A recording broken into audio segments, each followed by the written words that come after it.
নিয়েছি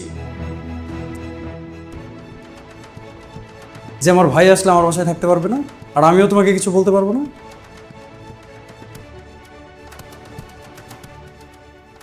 এটা আমার উপার্জিত কষ্টের টাকায় তৈরি করা বাসা।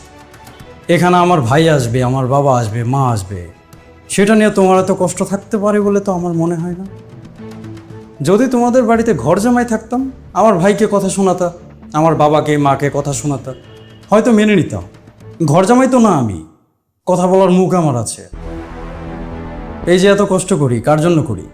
তোমার জন্য করি, ওদের জন্যও করি। কেউ তো কারো থেকে কম না, তোমরা সবাই আমার আপন।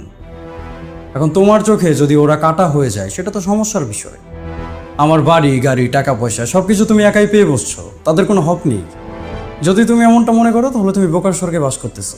ভাইয়া থাক, ভাবি আমাকে কিছু বলে নাই, তুমি ভাবিকে কিছু বললো না। এই তুই থাম। তোর কেউ কিছু বলতে বলছে? তোকে আমি আমার বাসায় আসতে বলছি একটা দরকারে। তুই বাসায় আসবি, 5-7 দিন থাকবি, তোর ভাবি তোকে আদর যত্ন করবে, তারপরে তুই বাড়িতে যাবি। তুই সকালে আসছিস, বিকালে আমার বাড়ি থেকে বের হয়ে যাবে, এই জন্য তোরা আসতে বলছি। এটা যে একটা সমস্যার বিষয়, তুই বুঝতেছিস না? বুঝতেছিস না? আমি তো বুঝতেছি। আমি আসলে ওভাবে বলিনি, তুমি কিছু মনে করো না। না না, আমি কি মনে করব? আমি তো কিছু মনে করছি না। মনে করবে তো আমার ভাই। আজকে না হয় ও ছোট, কিছুদিন পর বিয়ে করবে, বাচ্চা কাচ্চা হবে, তারপর জীবনের একটা সময় গিয়ে ও মনে করবে ওর ভাই কাপুরুষ। ওর ভাই প্রতিবাদ করতে জানে না, কিছু বলতে জানে না। নিজের ছোট ভাইয়ের চোখে এত ছোট হওয়ার মতো সাহস আমার নেই। তোমার এসব বেয়াদবিকে আমি যদি আজকে প্রশ্রয় দিই, ভবিষ্যতে আমার ভাই আমাকে কাপুরুষ মনে করবে, সেটাই স্বাভাবিক। কিন্তু আমি তো কাপুরুষ না। আমি তো তোমার এসব বেয়াদবিকে প্রশ্রয় মোটেও দিব না। আমার ছোট ভাই আমার বাসায় আসছে, ও আমার বাসায় থাকবে। আর আব্বা আম্মাকে কালকে যে আমি নিয়ে আসবো গ্রামে থেকে। যদি নাও আসতে চাই, জোর করে নিয়ে আসবো। আব্বা আম্মার তো আবার স্বভাবটা ভালো না, তারা আবার গ্রাম থেকে আসতে চায় না। এই সুযোগটাই আবার তুমি পেয়ে বসছো, সব কিছু তোমার একার হয়ে গেছে। এখন আমি কি করবো? আব্বা আম্মাকে জোর করে বাসায় নিয়ে আসবো, তারা এই বাসায় থাকবে।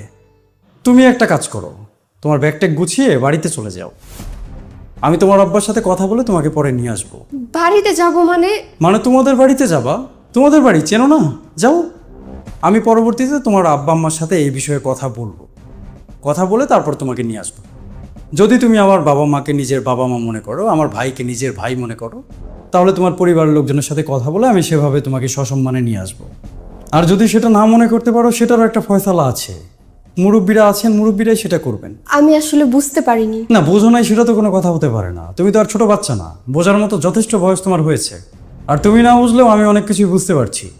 তোমার যে ধরনের কথাবার্তা, যে ধরনের আচার আচরণ, আমার সন্তান বড় হয়ে যদি দেখে তার মায়ের মুখের ভাষা এমন, আচার আচরণ এমন, সেটা তার জন্য মোটেও ভালো হবে না। সে এমনটা শিখতেও পারে।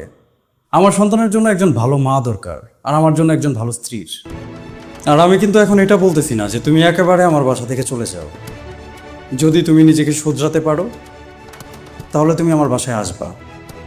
আর না শোধরাতে পারলে আসার কোনো দরকার নেই, কারণ এখানে তোমার উপর কোনো ধরনের জুলুম চাপিয়ে দেওয়া হচ্ছে না।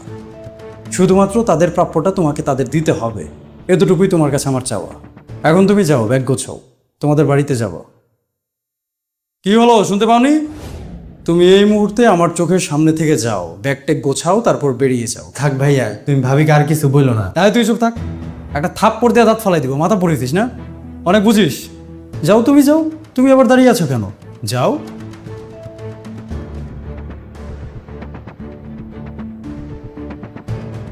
ভাইয়া, ভাবি অনেক কষ্ট পাইছে। তোর ভাবি যে কষ্ট পাচ্ছে সেটা আমি বুঝি, কিন্তু তার ব্যবহারে তোরাও তো কষ্ট পাস, সেটাও তো তার বোঝা উচিত।